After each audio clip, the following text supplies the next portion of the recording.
두려움에 대해서, 인생에 찾아오는 두려움에 대해서 이야기를 나눌 때면 종종 이 이야기가 떠올라집니다. 서커스장의 조련사 이야기입니다. 난폭한 벵갈산 호랑이와 이 조련사가 수많은 관객 앞에서 공연을 하고 있었습니다. 그런데 공연 중에 결코 일어나서는 안 될 아주 최악의 상황이 벌어지고 만 것이죠. 서커스장의 실내 조명이 다 나가버린 것입니다. 이 30초나 되는 긴 시간 동안 불은 들어오지 않았고요. 조련사가 자신의 생명을 지킬 수 있는 무기라고는 오른손에 든 채찍과 작은 의자 하나가 전부였습니다. 근데 더 큰 문제는 어둠 속에서 호랑이는 조련사를 볼 수 있지만 조련사는 호랑이의 움직임을 볼 수 없다는 것이었죠. 그러나 조련사는 그 위기를 넘겼고요. 조명이 다시 들어왔을 때 마치 그냥 각본에 있는 공연처럼, 예정된 공연이 끝난 것처럼 공연이 마쳐질 수 있었습니다. 그 공연이 다 끝난 뒤에 동료들이 그 조련사에게 아니 어떻게 그 위기의 순간을, 두려운 그 순간을 극복했느냐고 물어보자 조련사가 이렇게 대답을 하는 것입니다. 나도 처음에는 몹시 당황했고 두려웠다고. 하지만 이내 호랑이들은 내가 자신들을 볼 수 없다는 것을 모른다는 사실이 떠올려졌답니다. 그래서 가지고 있는 채찍을 그냥 평상시대로 휘두르면서 조명이 들어올 때까지 그 호랑이들에게 계속 명령을 내렸다는 것입니다. 그런 상황 속에서 마치 아무런 일이 이게 사고가 아닌 것처럼 이 상황이 종료된 거죠. 이 이야기를 들으면서 사실 우리의 일상이 이런 상황 같다는 생각을 해보게 됩니다. 한치 앞을 내다볼 수 없는 인생의 등불이 꺼지는 상황을 만날 때 마치 우리 앞에 호랑이가 버티고 서 있는 경험을 누구나 하는 것이죠. 바로 이 속에서 우리의 믿음의 내공이 드러납니다. 우리가 볼 수 없는 것을 하나님은 여전히 보고 계시고, 우리가 미처 알지 못하는 크고 놀라운 세계를 하나님은 이미 알고 계시다는 사실을 우리가 기억하면서 하나님의 약속의 말씀을 믿음으로 붙잡는 것입니다. 그 말씀을 붙들고 그 어둠의 터널을 빠져나오는 것이죠. 오늘 아브라함의 삶을 통해 들려주시는 말씀이 바로 이것입니다. 우리가 창세기의 아브라함의 생애를 쭉 살펴보았습니다. 보고 있는데 여러분, 아브라함은 하나님의 부르심을 받고 그가 자라고 정든 땅, 그리고 어쩌면 안정적인 생활이 보장된 고향 본토 친척 아비집을 떠나왔죠. 참으로 먼 여정이었습니다. 오직 하나님의 말씀에 따라 그는 순종의 걸음을 한 걸음 한 걸음씩 디디고 마침내 가나안 땅에 도착했습니다. 그 노상에 많은 우여곡절이 있었죠. 하란에서는 아버지의 장례를 치렀습니다. 막상 가나안 땅에 들어왔지만 그가 뿌리 내리고 정착할 땅 한 평이 보장되어 있지 않았습니다. 기껏 장막을 친 곳이 기름진 평야도 아니고 산지였다고 말씀합니다. 그런데 엎친 데 덮친 격으로 그 땅에서 얼마 못 되어 기근까지 만나죠. 아브라함이 점점 남방으로 삶의 거처를 옮길 수밖에 없었습니다. 옮기고 싶어서 옮겼겠습니까? 물론 유목민이라 정착하고 어느 한 곳에 농사짓고 사는 자는 아니었지만 그래도 포스트가 될 만한 곳은 정하는 법인데도 그러질 못했다는 겁니다. 왜요? 그가 머문 환경이 그만큼 험하고 고달픈 것입니다. 여러분, 가나안은 아브라함이 떠나온 갈대아 우르, 아니 하란에 비교하면 그야말로 광야였습니다. 하란이 가나안보다 훨씬 비옥하죠. 하나님이 아브라함에게 그냥 좋은 땅을 주시려고 하는 것이 아브라함을 향한 목적이었다면 여러분, 하란에서 남쪽으로 내려오게 하지 않고요, 아마 서쪽으로 가게 하셨을 겁니다. 지금의 터키 서부에 얼마나 비옥한 땅이 광활하게 펼쳐져 있는지 모릅니다. 제가 그 터키 서부 지역을 차로 수없이 달려본 적이 있습니다. 운전해 가지고 얼마나 비옥하고 광활한지요.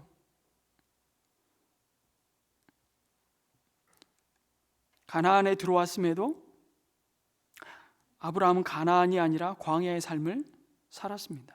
살기는 가나안에 살았지만 그의 삶은 광야였다는 것입니다. 가나안에 살아도, 믿음 가운데 살아도, 여러분 하나님의 돌보심 가운데 살아도, 하나님의 축복 가운데 살아도, 하나님의 말씀에 순종하며 살아도, 기도하며 살아도, 하나님과 동행하는 삶을 살아도 때로는 인생의 흉년이나 기근을 만날 때가 있습니다. 그것은 누구에게나 다 찾아오게 되어 있습니다. 가나안에도 기근이 찾아온다는 사실을 우리 인정해야 하죠. 가나안은 축복의 땅이기보다는 축복을 주시기 위해 주신 땅이라는 사실을 우리는 깨닫게 됩니다. 성경에 다 기록하지 않았을 뿐이지 아마 아브라함과 그의 가족들이 장막을 옮길 때마다 그들은 살얼음판을 걷는 마음이었을 겁니다. 여러분 겨울에 얼음판 위를 혹시 걸어 보셨습니까? 요즘에 화천의 산천어 축제 때문에 그런 얼음판 위를 걷는 거야 안전하다고 생각하니까 다 거기 올라가서 잡고 있지 않습니까? 근데 그런 얼음판 말고 강바닥은 아니더라도 논바닥에 썰매 한 번씩 다 타보셨을 텐데요. 그때 얼음판이 지지직 하고 갈라지는 소리를 듣는 순간 혹시 등골이 오싹했던 기억 혹시 있으십니까? 그러다가 논바닥에 풍덩 빠진 경험이 있으신 분이 계실 텐데 저도 그런 경험이 있거든요. 그런 경험을 아브라함이 제대로 겪고 있는 것이죠. 애굽에서 바로에게 자기 아내를 빼앗기고도 정말 안절부절 못했던 아브라함이었습니다. 하나님이 개입하시지 않았던들 그는 씻을 수 없는 수치와 절망의 나락으로 떨어질 뻔했죠. 아브라함은 정말 그의 아내조차 지킬 수 없는 무기력하고 두려움이 많은 소인배에 지나지 않았음을 여러분 성경은 여과 없이 드러냅니다. 이 위대한 믿음의 조상 이스라엘의 시조를 이토록 깎아내리는 스토리 좀 각색 좀 하지 얄짤없습니다. 그런 졸장부 같은 아브라함의 모습은 여기에서 끝나지 않습니다. 그런데 그럴 때마다 하나님은 아브라함을 찾아오시죠. 그리고 그에게 약속하십니다. 땅 한 평 없는 그에게 동서남북을 다 쳐다보게 하시고 그 땅을 종과 횡으로 두루 다녀보라고 내가 그것을 너에게 주리라고 말씀하십니다. 주저앉을래야 앉을 수 없게 하나님은 아브라함의 두려움과 낙심되는 상황에 찾아오셔서 그를 언약의 말씀으로 다시 세우시는 겁니다. 그러다가 제법 재산이 늘었죠. 애굽에서 계획한 것도 아니었는데 정말 아내 사례를 누이라고 속이고 그러고 나서도 살아 돌아온 게 참 감사할 뿐만 아니라 예상치도 않는 큰 재물을 바로 왕으로부터 받고 미로금이라고 받고 가나안 땅으로 돌아온 것입니다. 이제 그의 조카 롯과 함께 거주하기 어려울 정도로 말이죠. 그래서 롯과 헤어졌습니다. 롯은 요단 동편이 아니고 가나안 동편으로 소돔으로 그의 부를 더 키워보겠다고 더 풍요로운 땅을 향해 나아가죠. 그러다가 그 당시에 여러분 세계대전에 휘말려서 모든 것을 또 쫄딱 잃는 지경이 되었습니다. 목숨 하나 겨우 부지해서 전쟁 포로로 끌려갔습니다. 그런데 여러분 놀랍게 이때 아브라함에게 그동안 볼 수 없었던 상상할 수 없는 용맹스러운 모습을 보게 되죠. 그가 평소 전쟁에 익숙한 장군도 아니었을 텐데 그의 집에서 기르고 훈련된 자 318명을 거느리고 연합군을 쫓아갔습니다. 그리고 그들을 대패시키고 모든 빼앗겼던 재물과 조카 롯의 가족들을 구출해 오죠. 그것이 방금 읽은 창세기 15장 바로 직전에 있었던 14장의 내용입니다. 이건 무슨 영웅전에 나오는 얘기입니다. 그 상황에서 아브라함은 이 승리가 자기로 인한 것이 아님을 뼈저리게 깨닫게 되죠. 그 사실을 그의 승리를 축하하며 축복하는 아주 미스테리한 인물입니다. 살렘 왕 멜기세덱이 지적합니다. 14장 20절에 아브라함은 들으시오 그대는 원수들을 그대의 손에 넘겨주신 가장 높으신 하나님을 찬양하시오. 이 선포 앞에 아브라함은 무슨 소리야? 내가 평소에 기르고 훈련시킨 자들과 내가 아니었으면 어림도 없었던 전쟁을 승리했다고 그렇게 건방 떨지 않았습니다. 정말 그 승리는 아브라함이 큰 소리 칠 만한 승리였습니다. 그런데도 아브라함은 멜기세덱의 왕의 말을 듣자마자 자기가 취한 여러분 그 전리품에서 10분의 1을 드립니다. 여러분, 이 말은 11조를 했다는 것이 중요한 것이 아니라 그 11조를 왜 하냐가 중요합니다. 하나님, 그렇습니다. 내가 무슨 용맹이 있어서 이 일을 했겠습니까? 전적인 하나님의 은혜입니다. 하나님이 이 승리를 주셨습니다. 이 고백을 믿음으로 드리는 행위가 바로 11조였던 것이죠. 그들이 전쟁에서 취한 승리의 전리품인 재물은 그래서 사실은 자신의 것이 아니고 바로 하나님의 것이었다는 고백입니다. 그 고백을 믿음으로 드리며 선포하고 있는 것이죠. 아브라함의 믿음이 이런 지점에서 하나님과의 관계에서 점점점 성숙해져 가고 있다는 증거를 보여줍니다. 여기까지 보면 이제 아브라함은 그 이름을 굳이 아브라함에서 아브라함으로 바꿀 필요도 없고요, 굳이 할례를 행하면서까지 참 고통스럽게 하나님이 그를 통해 약속하신 언약의 자녀와 땅을 기업으로 받을 것이라는 말씀을 재차 그에게 확인시켜 주실 필요도 없어 보입니다. 그런 믿음의 수준으로 와 있는 것 같았습니다. 이 큰 전쟁의 승리가 아브라함의 삶에 어떤 변화를 가져왔는지 소상히 알 수는 없습니다만, 그런데 오늘 15장 말씀에 보면 이런 일들이 일어난 뒤에 주님께서 환상 가운데 아브라함에게 찾아오셔서 말씀하시는 장면입니다. 이런 일들이 뭐겠습니까? 말씀드린 대로 가깝게는 조카 롯을 전쟁의 포로에서 구출하고 그를 축복하는 멜기세덱 왕께 11조를 드려서 하나님께 영광을 돌리는 일이었을 것입니다. 그리고 좀 더 넓게 보자면 창세기 12장에서부터, 아니 사실은 갈대아 우르에서부터 지금 이 자리에 이르기까지 아브라함이 겪은 일들을 말한다고 할 수 있죠. 이 일들 후에 아브라함에게 나타나신 하나님이 그에게 하신 첫 마디가 이겁니다. 아브라함아, 두려워하지 말아라 입니다. 참 이상하지 않습니까? 도대체 두려워할 이유가 뭐겠으며 두려워할 내용이 뭐겠습니까? 아니, 이길 수 없는 전쟁 이기게 하시고 이제 가나안 땅에서 아브라함 정도면 여러분 그를 막대할 사람이 그리 흔치 않은 상황이 되었을 겁니다.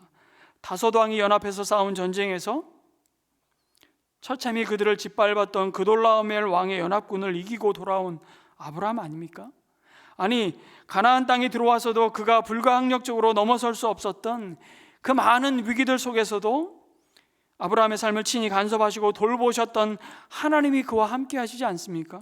그럼에도 아브라함은 지금 두려움에 사로잡혀 또다시 불신과 회의의 자리에 주저앉아 있었던 겁니다. 그런데 여러분, 우리 역시 이런 경험을 하루에도 여러 차례 하지 않습니까? 주일에 예배를 통해 은혜를 받고 내가 한 주를 잘 살아볼 것 같다가도 며칠이 못 가 또다시 푸념하고 불평하는 모습을 마주하게 됩니다. 그리고 아침에 성령 충만하다가도 오후에 어떤 상황에 맞닥뜨리게 되면 이내 두려움과 염려에 빠져 한탄하며 한숨만 쉬고 있는 우리의 모습을 마주할 때가 얼마나 많은지 모릅니다. 그런데 참 감사한 것은 하나님이 이런 아브라함을 책망하시거나 실망했다고 핀잔 주지 않으셨다는 사실입니다. 왜요? 다 아시는 거죠. 아브라함이라고 하루아침에 그 하나님의 원대한 계획을 처음부터 하나님의 마음처럼 품고 흔들리지 않고 이 믿음의 길을 갈 자가 아닌 것을 하나님이 너무나 잘 아시는 겁니다. 이 땅에 그럴 사람이 없다는 것을 잘 아십니다. 계속해서 두려워하고 또 딴 생각하고 또 딴지거는 아브라함을 하나님은 거절하지 않으시고 그에게 소망을 갖고 약속하신 대로 그의 일을 하나하나 이루어가고 계셨던 것입니다. 여러분, 아브라함이 이 상황 속에서 지금 이 시점에서 가졌던 두려움이 뭐였을까요? 크게 두 가지라고 할 수 있습니다. 첫째는 북방연합군의 보복에 대한 두려움이었을 것입니다. 여러분, 아브라함이 하나님이 도우셔서 전쟁에 이겼지만 여러분, 상대는 북방의 맹주 그돌라오멜입니다. 그 당시에 메소포타미아 문명에 여러분, 그 제국을 이룬 연합군이 여러분 그렇게 만만한 사람들이 아니거든요. 당하고 가만히 있지 않는 자들입니다. 지금 북방의 4개 연합군의 왕들이 자존심이 상했어요. 그러니 언제 이들이 전열을 가다듬어서 다시 쳐들어와도 전혀 이상하지 않은 상황이 된 겁니다. 아브라함은 한순간에 이 북방 왕들의 표적이 되었습니다. 여러분, 그 두려움이 그 안에, 아브라함 안에 얼마나 밀려들기 시작했을까요? 그래서 하나님께서 이것에 대한, 이 두려움에 대한 답을 이렇게 주시는 겁니다. 아브라함아, 내가 너의 방패가 되어 주시겠다고 말씀하시죠.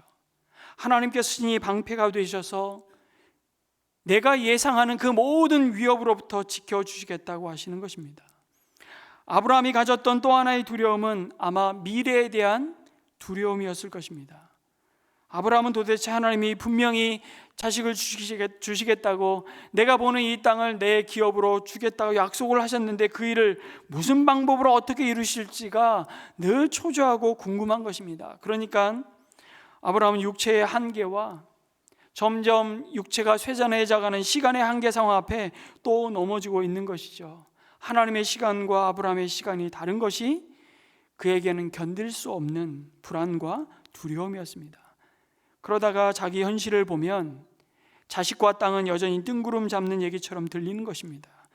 그런데 하나님은 아브라함에게 그 현실을 보기 이전에 하나님 자신을 온전히 바라보라고 그렇게 말씀하시면서 하나님 자신이 너의 방패가 되고 너의 지극히 큰 상급이 됨을 잊지 말라고 말씀하십니다. 그런데 여러분, 이 약속의 말씀에 아브라함이 드디어 그의 입을 엽니다. 아브라함도 이제 하나님께 할 말은 해야겠다는 생각이 들었던 것 같습니다. 2절에 보니까 주 나의 하나님, 주님께서는 저에게 무엇을 주시렵니까? 라고 묻습니다. 근데 여기에 괄호로 한 단어를 더 넣고 싶어요. 저는 주 나의 하나님, 주님께서는 저에게 도대체 무엇을 주시렵니까? 여러분, 아브라함의 이 말의 분위기를 잘 느끼셔야 됩니다. 지금까지 하나님이 아브라함에게 계속 말씀하신 것이 헛수고처럼 들리기 때문이죠. 아브라함이 하나님께 따지듯이 약간 화난 표정을 상상하셔야 됩니다.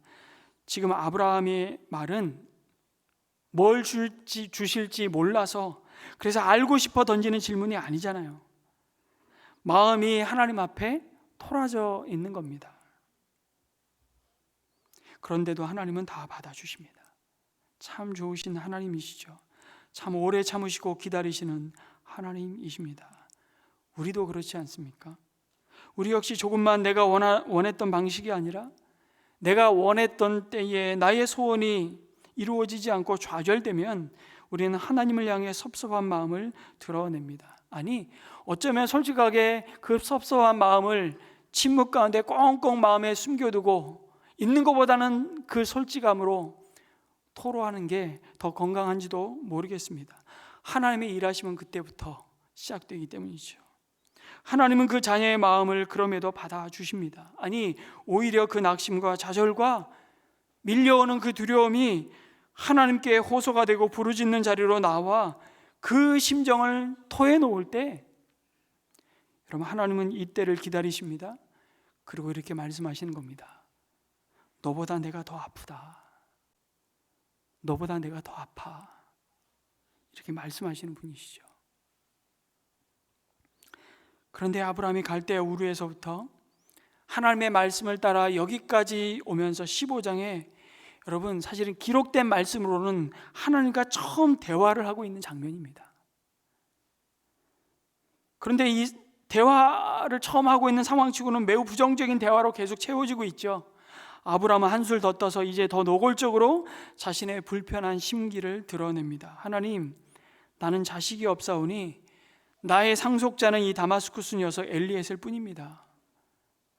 이게 무슨 말이냐면요, 이제 아브라함은 자기 스스로 하나님의 약속을 이쯤에서 매듭 짓고자 작심을 한 모양입니다. 하나님, 더 이상 저 피곤하게 하지 마시고 여기 있는 내 집에서 기른 자 이 엘리에셀이 나의 상속자가 되는 것이 제 생각입니다. 저는 그렇게 마음 먹었습니다. 그리고 그렇게 결정한 책임까지 아브라함은 하나님께 떠넘기고 있죠. 주께서 내게 씨를 주지 아니하셨지 않습니까? 그러니 이 결정은 나에게 문제가 있는 것이 아닙니다. 하나님도 이 점은 아셔야 합니다. 나는 최선을 다했습니다. 오라 그래서 여기까지 왔고 기다려서 기다렸습니다. 근데 희망이 안 보입니다. 내가 오죽했으면 내 집에서 기른 종을 양자 삼아 상속자로 세우겠습니까? 여러분, 이 아브라함의 말 속에는 정말 많은 것을 묵상하게 만듭니다.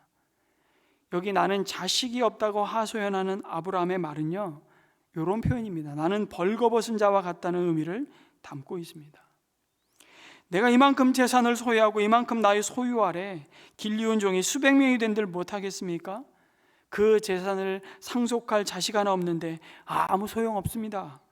나는 아무것도 없고 내게 남은 것은 오직 수치밖에 없습니다. 내 꼬라지를 보십시오. 지금 이런 말을 하고 있는 것이죠. 여기까지 아브라함을 데려다 놓으시고 아브라함을 열방을 축복하는 자로 삼으셨는데 하나님이 지금 얼마나 탄식하실까요? 그러면서 내세운 자가 엘리에셀이었습니다. 지금 이 아브라함의 모습이 우리의 모습이지 않습니까? 우리 늘 조급합니다. 그리고 우리는 하나님께 먼저 묻는 일에 참으로 서툰 자들입니다. 이미 결정하고 결제 맞듯이 하나님께 다 내놓습니다. 하나님, 저 이렇게 하렵니다. 하나님이 아무 조치를 취하지 않으시니까 나라도 살 길을 찾아봐야 되겠습니다. 언제나 하나님보다 한 발 앞서 가려고 합니다. 우리는 하나님과의 대화가 이런 식이죠. 그래서 늘 선택하고 후회할 일을 얼마나 자주 만드는지 모릅니다. 왜 그럴까요? 두렵기 때문입니다. 두렵기 때문에. 여기서 아브라함이 넘어가야 할 두려움의 장벽을 보게 됩니다. 아브라함은 평생을 이 두려움과 싸워야 했습니다. 근데 아브라함만 그럴까요? 근데 아브라함으로 드러나는 오늘 우리가 신앙인으로 살아가는 삶의 모습을 아브라함을 통해서 우리 가운데 보여주고 있죠. 여러분, 애굽에 갔더니 아내가 너무 예뻐서 두려웠습니다. 그래서 아내를 누이라고 속이죠. 그런데 여차여차해서 전화위복이라고 해야 될까요? 그냥 아브라함 편에서 볼 때 뜻하지 않은 어마어마한 재물을 받고 하나님의 약속의 땅 간으로 또 돌아옵니다. 그런데 너무 많은 재물을 얻어서 이젠 두려웠습니다. 그 재물 때문에 롯과 헤어질 때 또 두려웠습니다. 큰 전쟁에 승리한 지금 이 순간에도 두려움에 떨고 있는 것입니다. 여러분, 코끝에 호흡이 있는 동안, 이 땅에 발을 디디고 사는 동안 그 두려움은 멈추지 않고 떠나지 않습니다. 에덴 동산을 쫓겨난 아담이 가장 선하시고 거룩하신 하나님을 대면하는 그 순간조차도 두려웠다고 말하지 않습니까? 동산나무에 숨어버리는 인생이 에덴 동산을 쫓겨난 모든 인생이 걸어가는 길이죠. 그래서 번번이 실패하고 또 넘어졌습니다. 이런 아브라함에게 하나님은 내가 너의 상급이 되어주시겠다고 약속하고 있는 겁니다. 그것도 지극히 큰 상급이 되어주겠다고 하시죠. 1절의 새 번역으로는 내가 받을 보상이 매우 크다라고 번역했는데요, 여러분, 이 번역보다는 개역개정에 나는 너의 지극히 큰 상급이다라는 번역이 더 적합해 보입니다. 아브라함아, 너의 미래가 결코 허무하게 끝나지 않고 반드시 상급이 있을 거라는 약속이죠. 그것은 큰 상급인데 그 상급은 아브라함이 얻을 땅도 아니었고요, 아브라함에게 날 자손들도 아니고요, 사실은 하나님 자신이 바로 아브라함의 지극히 큰 상급이라고 말씀하시는 겁니다. 하나님 자신을 아브라함에게 주시겠다는 약속이죠. 하나님이 아브라함에게 내가 너의 지극히 큰 상급이라고 말씀하실 때, 여러분, 이 상급이라는 말, 이것은 특별히 소유라는 의미를 담고 있습니다. 무슨 말입니까? 하나님을 소유한 자라면 그가 사실 천하를 호령하고 힘께나 쓰는 그 어떤 권력도 그 앞에 아무 의미 없는 존재일 뿐이라는 사실을 하나님이 지금 아브라함에게 드러내고 있는 것이죠. 당연히 아브라함이 하나님의 소유이지만 하나님은 지금 놀랍게도 하나님이 아브라함의 소유가 되어 주시겠다고 선언하고 있는 겁니다. 그러니까 아브라함 앞에 대적할 자가 누가 있겠느냐? 지금 이 아브라함을 얼마나 존귀한 자로 높이고 있는지 모릅니다. 그런데 아브라함은 자신은 자식이 없습니다. 그게 무슨 소용이 있습니까? 당장 내 꼬라지가 벌거벗은 수치스러운 자밖에 안 됩니다. 이러고 신세 타령하고 있는 겁니다. 참으로 속 타시는 하나님이십니다. 여러분, 하나님의 그래서 소유된 백성이 자꾸 이 믿음의 길에서 넘어지는 이유 가운데 하나가 무엇인 줄 아십니까? 바로 눈앞에 펼쳐진 이 절망적인 상황과 자기 자신의 존재를 동일시해 버리는 정체성을 망각하고 상실하는 것입니다. 여러분, 사탄이 우는 사자와 같이 두루 삼킬 자를 찾아다니면서 믿음의 성도로의 믿음을 무너뜨리기 위해 휘두르는 가장 날카로운 칼날은요, 고난이 아닙니다. 고난에 따라오는 두려움과 염려가 아닙니다. 그 고난과 두려움을 이용해 너는 실패자야, 너는 버림받았어, 그렇게 속삭여 속이는 것이죠. 우리를 하나님의 자녀라는 신분에서 끌어내리는 것입니다. 그래서 C.S. 루이스는 그의 저서 순전한 기독교에서 우리의 정체성에 대해, 성도의 정체성에 대해서 이렇게 말합니다. 그리스도인은 단순히 조금 더 나은 사람이 되는 것이 아니라 아예 새로운 존재가 되는 것이다. 우리는 하나님의 양자가 되었고 그리스도의 생명이 우리 안에 흐르고 있다라고 선포하고 고백하는 것입니다. 이전 것은 지나갔으니 보라, 새 것이 되었도다. 우리 모두를 그리스도 안에서 새로운 피조물로 재창조하셨다고 약속하십니다. 그런데 영적 전쟁에서 패배하는 사람은요, 이 새로운 존재라는 사실을 잊고 상황이 나쁘면 나 자신도 가치 없는 존재라고 믿어버립니다. 아닙니다. 성경은 로마서 8장 15절에서 우리의 이 확고한 신분을 이렇게 선포합니다. 함께 같이 읽습니다. 시작. 여러분은 또다시 두려움에 빠뜨리는 종살이의 영을 받은 것이 아니라 자녀로 삼으시는 영을 받았습니다. 그래서 우리는 그 영으로 하나님을 아빠, 아버지라고 부릅니다. 아멘. 아멘이십니까? 그래서 여러분, 두려움을 넘어 믿음으로 승리하는 사람은요, 내 느낌이나 내 감정이나 내 상황을 믿지 않고요, 하나님이 선포하신 이 약속의 말씀 가운데 내 신분을 받아들이고 믿는 것입니다. 그러나 상황을 바라보며 두려워하는 사람은 자꾸 사단이 던진 미끼를 덥석덥석 물어버리죠. 마음이 우울하면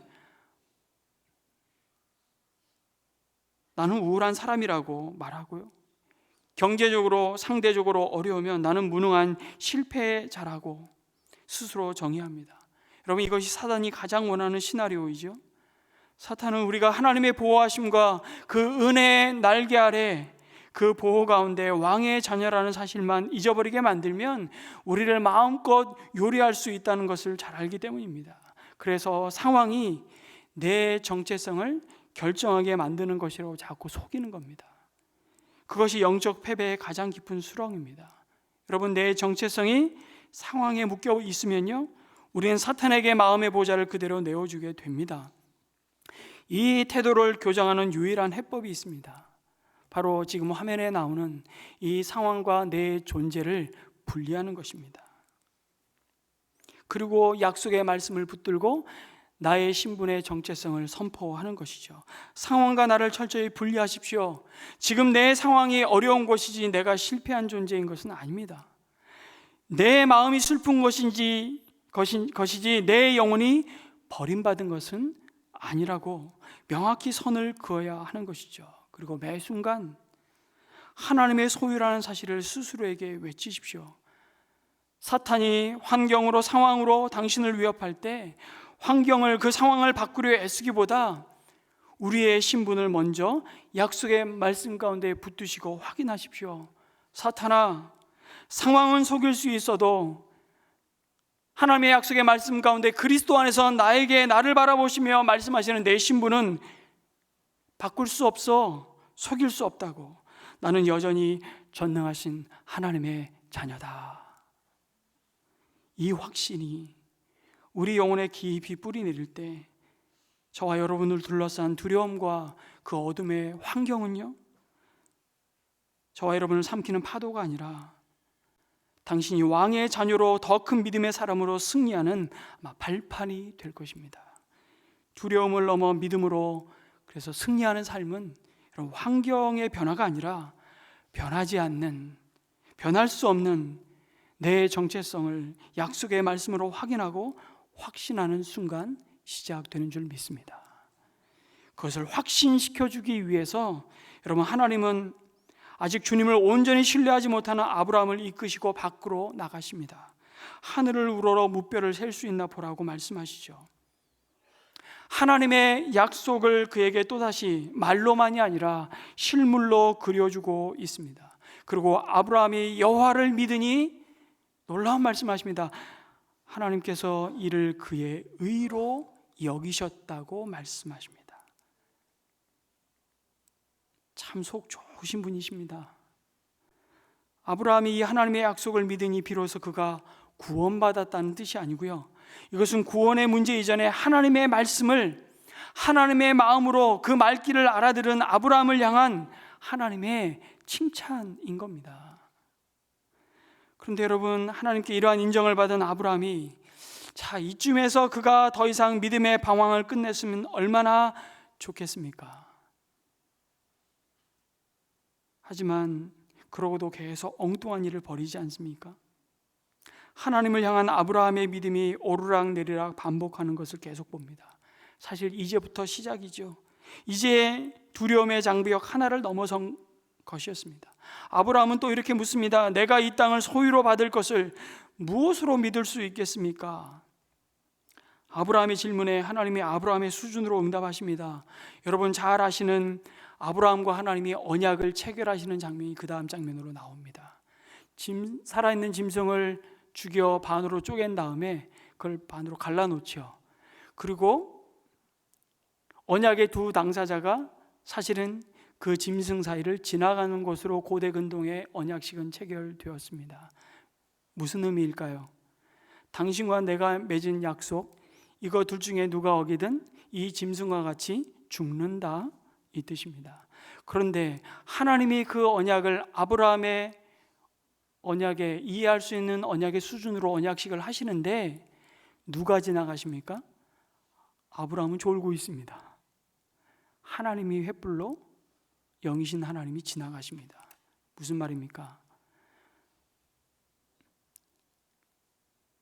너와 맺은 언약은 너는 그 언약에 신실하지 못할지라도 나는 그 언약에 신실하겠다는 하나님의 약속인 거죠.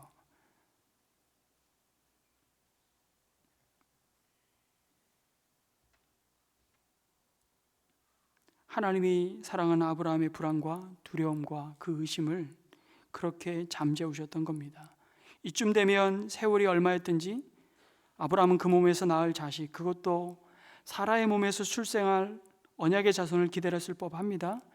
여러분, 그러면 창세기 16장과 17장은 성경에 기록되지 말았어야 됩니다. 지금 창세기 말씀을 묵상해 오시는 분들은 제가 지금 무슨 말씀을 드리는지 잘 따라오시리라 생각이 됩니다. 그런데 또다시 아브라함은 믿음의 바닥을 치죠.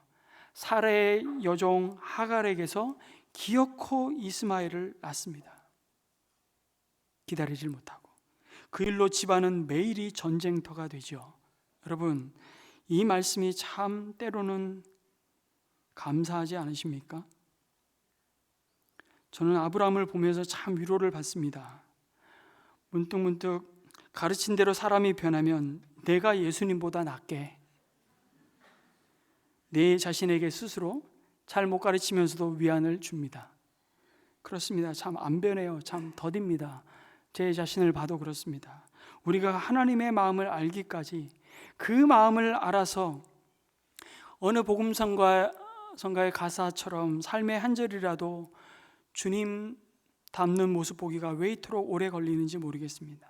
그럼에도 하나님은 아브라함을 그 처음 부르신 목적대로 끝까지 이끌고 가십니다. 내가 너로 큰 민족을 이루며 너를 축복하는 자를 내가 축복하고 너를 저주하는 자를 내가 저주할 것이다. 너는 복이 될지라. 이 망가져가는 세상 속에서 너를 향한 이 참 소망과 구원의 언약을 내가 이루고야 말겠다고 아브라함의 손을 놓지 않으시죠. 그 하나님을, 이 아브라함을 통해서 바라보라고 우리에게 말씀하십니다. 여러분, 이 아브라함의 하나님이 우리의 하나님이심을 믿습니다. 그 하나님이 여전히 우리의 환난 중에 만날 큰 도움이시오, 방패이시오, 큰 상급이 되신다고 약속하고 있습니다. 믿음의 조상 아브라함의 모습 속에 그럼에도 우리의 눈을 의심할 수밖에 없을 정도로 여전히 하나님을 신뢰하지 못하고, 또 20장에 가면 또 사라죠. 그때는 사라를 또 누이라고 또 속이기까지 하는데, 그때는 또 변명까지 해요. 원래 배달은 이복 동생이었다고. 아주 천연덕스럽습니다. 하나님 입장에서 보면 오만하고 무례한 모습이 여과없이 드러납니다. 그러나 여러분, 이게 모든 인생의 실상이죠. 중요한 것은 이런 실상을 겸손히 인정하고 그 두려움의 자리에서부터, 그 실패의 자리에서부터 다시 믿음으로 시작하는 것입니다. 아브라함의 생각대로가 아니라, 아브라함의 상식과 경험대로가 아니라 하나님이 하신 약속의 말씀대로 일을 이루시겠다고 말씀하십니다.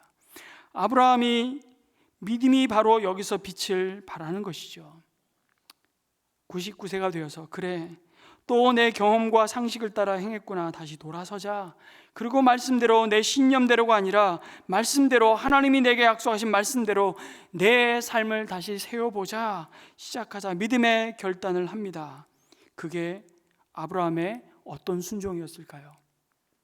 99세의 노구의 몸에 무슨 희망이 있다고 할례를 행했겠습니까? 그러다가도 또 실수하지만 그는 또다시 말씀을 붙드는 것입니다.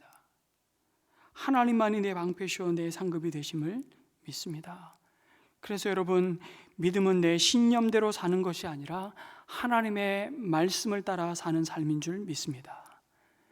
그래서 여러분, 두려움을 넘어 믿음으로 상황을 바라보며 승리하는 삶은요, 내 느낌과 감정과 내 경험을 거부하고 기록된 말씀에 항복하는 것입니다. 여러분, 우리의 기분은요, 우리의 감정은 변하지만 하나님의 말씀인 진리는 변하지 않습니다. 풀은 마르고 꽃은 시드나 하나님의 말씀은 영원한 줄 믿습니다. 분별이 안 될 때는 감정에 묻지 말고 성경에 물으십시오. 오늘 여러분의 생각을 스쳐 지나가는 수많은 메시지 중에 말씀과 일치하지 않는 것은 단호하게 쓰레기통에 던지시기 바랍니다. 두려움을 넘어 믿음으로 승리하는 삶은 그래서 특별한 무슨 남다른 직관이 아니라 기록된 말씀을 있는 그대로 믿는 고집스러운 신뢰에서 나옵니다. 여러분, 그 고집이 여러분 가운데 있기를 주님의 이름으로 축복합니다. 여러분, 그런 아브라함에게 마침내 약속의 자녀를 주실 때가 된 것입니다. 이런 질문을 던지며 말씀을 맺고 싶습니다. 하나님은 왜 가나안에 들어온 뒤에도 25년 동안이나 아브라함과 사라에게 약속하신 자녀를 주시지 않았을까요? 아직 믿음이 없는 아브라함을 영적으로 훈련시키기 위해서였을까요? 믿음의 조상이 되는데 그들이 부족함이 없도록 훈련시키기 위해서였을까요? 전혀 아니라고 말할 수는 없겠지만 더 중요한 이유가 있습니다. 그들이 nothing이 될 때까지 기다리셨던 겁니다. 하나님은 그 모든 것을 내려놓고 자꾸만 아브라함이 내미는 여러 가지 인생의 카드를 다 내려놓을 때까지, 오직 하나님만을 지극히 자신의 높으신 상급으로 받아들이는 그 상태가 되기까지 아브라함을 인내하고 계셨던 것이죠. 그럼 우리의 믿음이 온전히 하나님의 말씀을 내 인생을 향한 유일한 방법으로 대안으로 품을 수 있을 때까지 하나님은 우리를 참고 기다리고 계십니다. 왜요? 하나님의 응답이 왜 이렇게 늦어지냐고요? 언제까지 기다려야 되냐고요?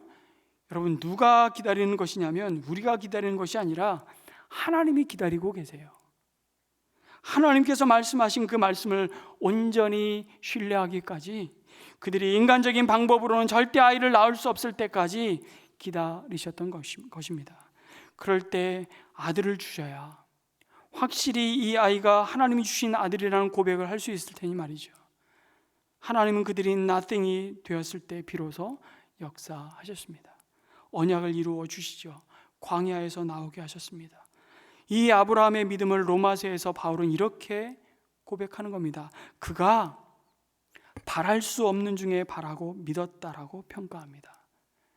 여러분, 바랄 수 없는 중에 많은 사람들은 두려움과 절망과 낙심과 포기의 길로 달려가죠. 그런데 바로 그 자리에서 다시금 하나님의 약속을 붙드는 사람이 있습니다.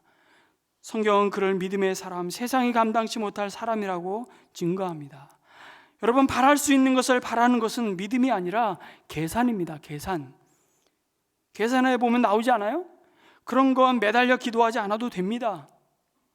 하나님이 나의 방패가 되고 큰 상급이 되시겠다고 하는 문제는 그런 문제가 아닙니다. 우리는 포기하고 싶습니다. 그럼에도 그냥 우리 식대로 하고 싶습니다. 더 이상 생각하고 싶지 않은 인생의 문제 앞에 이제 그만 쉬고 싶습니다. 더 자꾸 무엇을 하시겠다고 다가오시는 하나님이 원망스럽기도 하고 귀찮기도 하고 기다리고 인내하는 것도 참 부질없는 것 같은 영적 우울증에 사로잡혀 모든 것을 포기하고 싶을 때가 있습니다. 제가 이 몇 주간을 그렇게 보낸 것 같아요. 한 번은 아프리카 미래재단이라는 사단법인이 있습니다. 아프리카에